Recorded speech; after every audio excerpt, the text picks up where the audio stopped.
It is 5:47 inches the evening, and Sophie is standing in her kitchen in a terraced house in Manchester. Her 7-year-old son, Oliver, has just finished putting his plate in the dishwasher. He turns to her, hand already extended, palm up. 50 pence, he says. Sophie reaches for her purse, and then she stops, because something about this moment feels wrong. She cannot name it. She cannot articulate it. But something in her gut is telling her. This transaction is teaching him something she never intended to teach. She pays him anyway. Here is what the research says.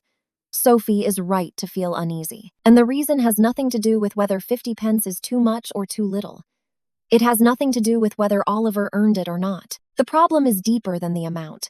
The problem is the exchange itself. In 1971, a psychologist at the University of Rochester named Edward Deci ran an experiment that would quietly upend everything we thought we knew about motivation. He gave 2 groups of university students the same puzzle, a Soma cube, produced by Parker Brothers, a 3-dimensional block puzzle that requires spatial reasoning and creative problem-solving.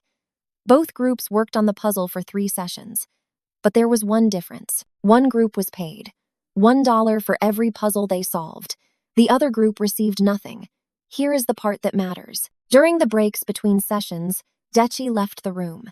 He told the students to do whatever they wanted while he was gone. On the table, among the magazines and newspapers, was the puzzle. What he was really measuring was simple. Who would pick up the puzzle when no one was watching, when no one was paying, when the only reason to keep solving it was because they wanted to? The results were striking. The students who had never been paid continued to play with the puzzle during their free time. They were curious. They were engaged. They had intrinsic motivation, the drive to do something for its own sake, for the satisfaction of the activity itself. But the students who had been paid, they barely touched it. The moment the money stopped, their interest evaporated. The reward had not increased their motivation. It had replaced it. Deci published his findings in the Journal of Personality and Social Psychology. The paper was titled Effects of Externally Mediated Rewards on Intrinsic Motivation. The title was dry. The implications were explosive. 2 years later, in 1973, a team of researchers at Stanford, Mark Lepper, David Greene, and Richard Nisbett, wanted to see if the same effect held true for children. They ran an experiment that has since become one of the most replicated studies in developmental psychology. They went into a nursery school and identified children who already loved to draw. These were the children who, during free play, naturally gravitated toward the art table. They drew with felt-tipped magic markers because drawing was its own reward. The researchers divided these children into 3 groups. Group 1 was told in advance, if you draw a picture, you will get a certificate with a gold seal and a ribbon, an expected reward. Group 2 drew freely and received the same certificate afterwards, but without any prior promise, a surprise reward. Group 3 drew with no reward at all. Then came the test. 2 weeks later, the researchers observed the same children during free play. They wanted to know who still wanted to draw. The numbers were devastating. The children who had been promised a reward, the expected reward group, spent half as much time drawing as the other 2 groups. Half. Something they had loved to do, something they had chosen freely before the experiment, was now less appealing. The reward had not encouraged them. The reward had extinguished their interest. The researchers called this the Overjustification Effect. The logic is subtle, but once you see it, you cannot unsee it. When you pay a child to do something they might have done on their own, you reframe the activity in their mind. They stop asking, do I enjoy this? And start asking, is this worth the money? And if the money stops, or if the money feels too small, the activity stops with it. This is not permissive parenting. Oliver still needs to put his plate in the dishwasher. This is neuroscience. Here is what happens inside the brain. The U0061N motivational system runs on 2 separate circuits. The first is extrinsic motivation, doing something because of an external outcome: money, grades, praise, the threat of punishment. This circuit runs through the dopamine reward pathways, and it works. It absolutely works. If you pay a U0069LD to do something, they will do it. In the short term, the second circuit is intrinsic motivation, doing something because the activity itself is satisfying. This runs through a deeper, older system tied to curiosity, mastery, and what Deci and his longtime collaborator, Richard Ryan, called the three basic psychological needs: autonomy, competence, and relatedness. The need to feel in control of your own choices, the need to feel capable, the need to feel connected to others. Here is the critical part. When you introduce an external reward for an activity that a child already finds intrinsically motivating, or an activity that could become intrinsically motivating with the right framing, the extrinsic circuit does not add to the intrinsic one. It overwrites it. The brain stops processing the activity as something I do because it matters to me and starts processing it as something I do to get paid. The reward hijacks the motivational architecture.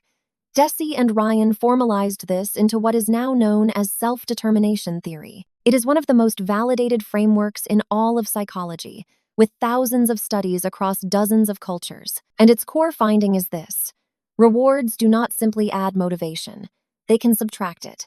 The Soma cube experiment, the felt-tipped marker study, these are not outliers. A 1,999 meta-analysis by Deci.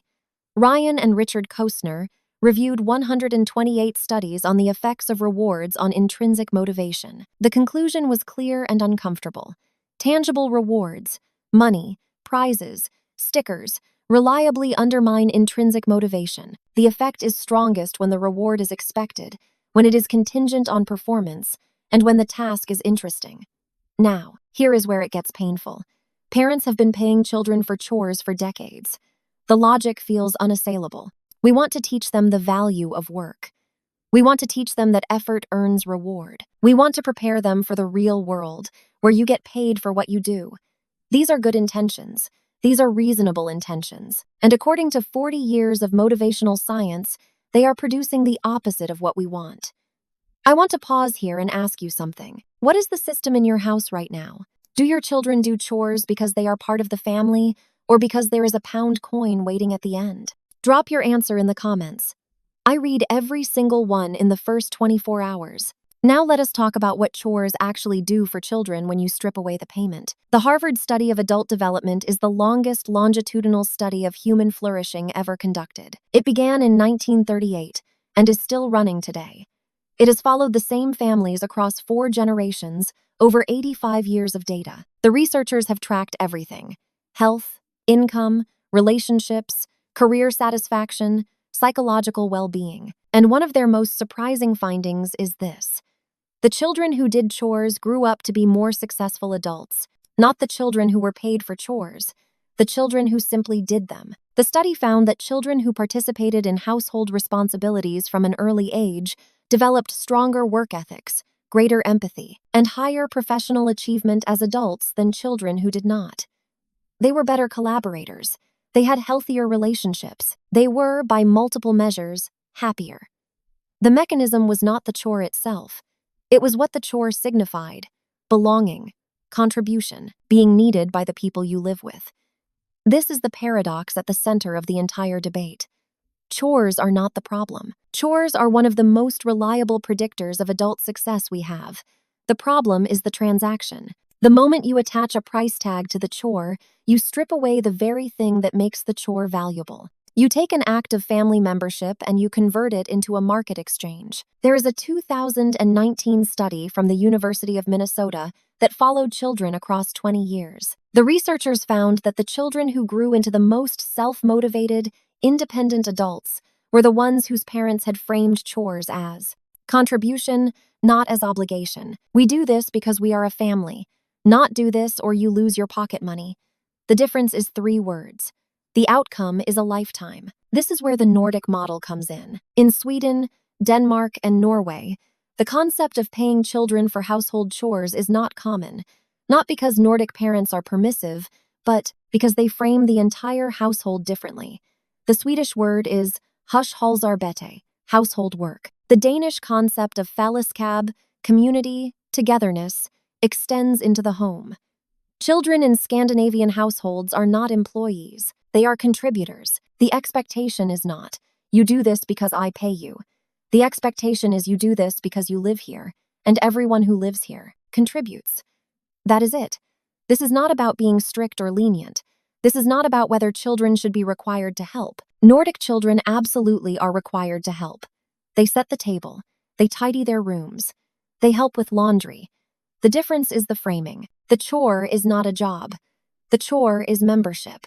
And the results bear this out. The World Happiness Report, produced annually with data from the Gallup World Poll, has ranked Nordic countries at the top for years. The reasons are complex: social safety nets, healthcare, education, but researchers consistently point to one cultural factor that is often overlooked. Nordic children are raised with a strong sense of agency and contribution. They are not managed. They are included. Here is what this looks like in practice.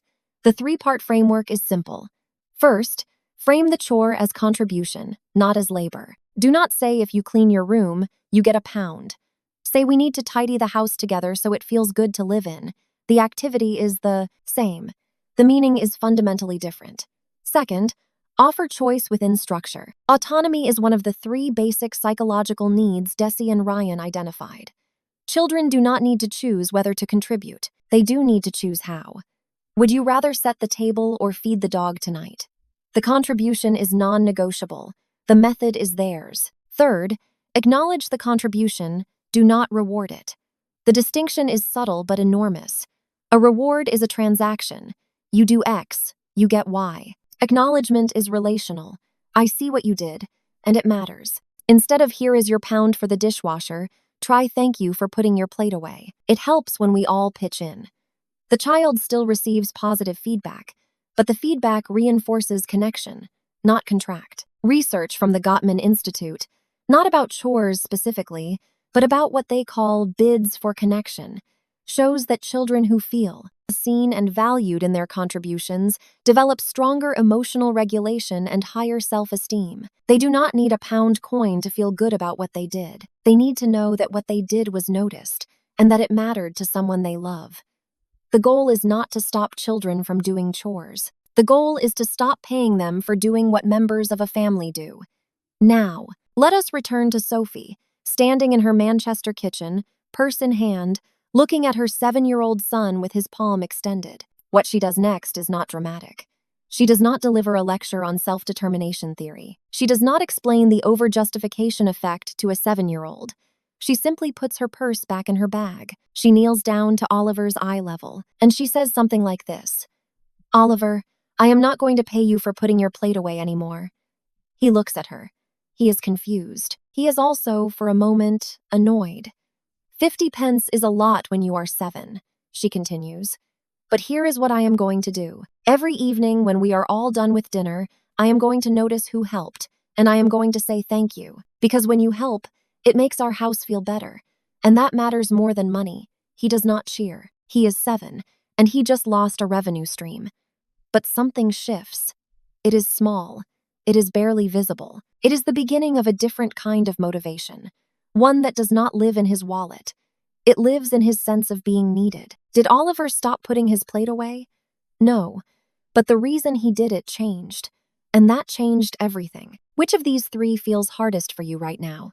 Framing chores as contribution, offering choice within structure, or acknowledging instead? Of rewarding? Tell me in the comments.